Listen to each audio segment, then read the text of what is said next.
Hello friends, পায়েস কিচেনে সবাইকে স্বাগত জানিয়ে শুরু করছি আমার আজকের রেসিপি।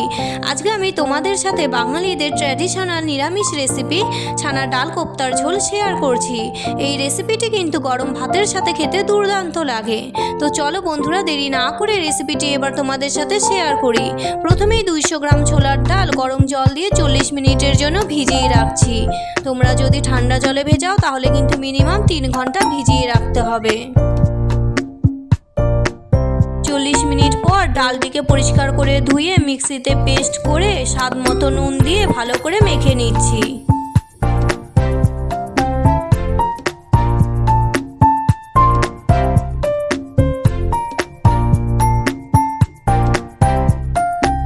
এদিকে আমি দুধ কাটিয়ে ছানা বানিয়ে নিয়েছি। এখন ছানার জল ভালো করে ঝরিয়ে নিচ্ছি।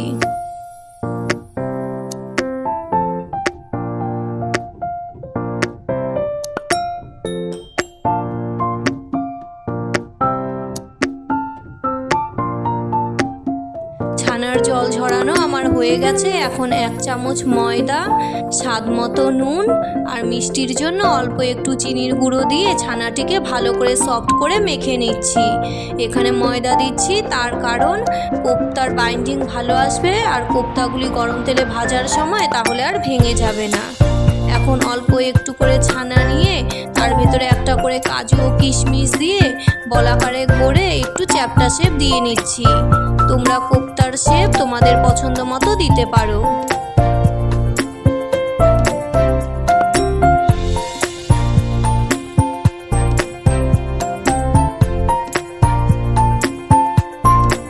একইভাবে বাকি কোপ্তাগুলিকেও আমি রেডি করে নিচ্ছি।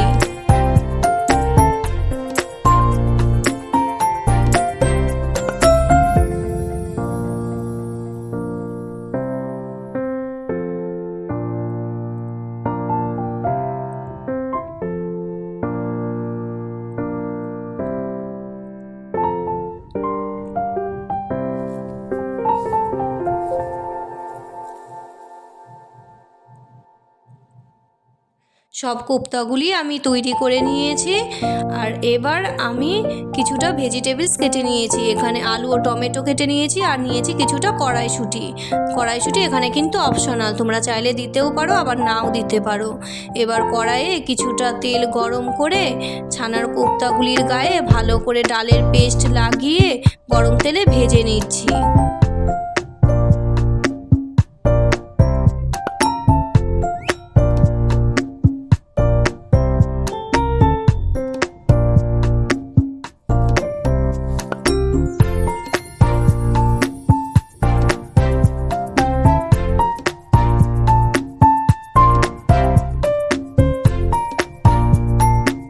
খুব সাবধানে কোপ্তাগুলিকে উল্টে পাল্টে ভেজে নিচ্ছি, নইলে আবার কোপ্তাগুলি ভেঙে যেতে পারে।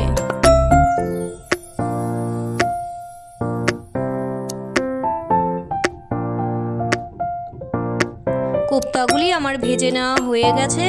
এবার ওই তেলেই ফোড়নে দিচ্ছি গোটা গরম মশলা, শুকনো লঙ্কা, গোটা জিরে আর তেজপাতা। এখন কেটে রাখা আলুগুলি দিয়ে ভেজে নিচ্ছি হালকা করে। এখন অল্প একটু জল দিয়ে 1 চামচ জিরে গুঁড়ো, হাফ চামচ ধনে গুঁড়ো, কিছুটা আদা গুঁড়ো, ঝালের জন্য লঙ্কা গুঁড়ো, স্বাদ মতো নুন আর হলুদ দিয়ে ভালো করে মশলাটিকে কষিয়ে নিচ্ছি।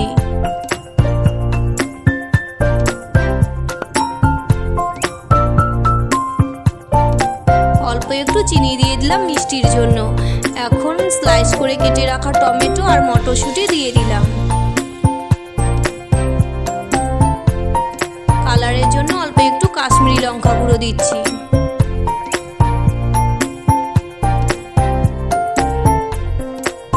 মশলাটিকে ভালো মতো কষিয়ে নেওয়া হয়ে গেছে। এখন আমি ঝোলের জন্য পর্যাপ্ত পরিমাণে জল দিয়ে দিচ্ছি। ঝোলটি ফুটে এসেছে। আমি মোটামুটি 5-6 মিনিট মতো মিডিয়াম ফ্লেমে ঝোলটিকে ফুটিয়ে নিয়েছি। এখন কোপ্তাগুলিকে দিয়ে আবারও লো ফ্লেমে 3-4 মিনিট মতো ফুটিয়ে নিচ্ছি।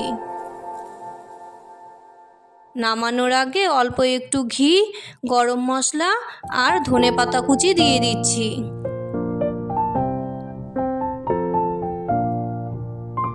ছানার ডাল কোপ্তার ঝোল কিন্তু আমার রেডি হয়ে গেছে।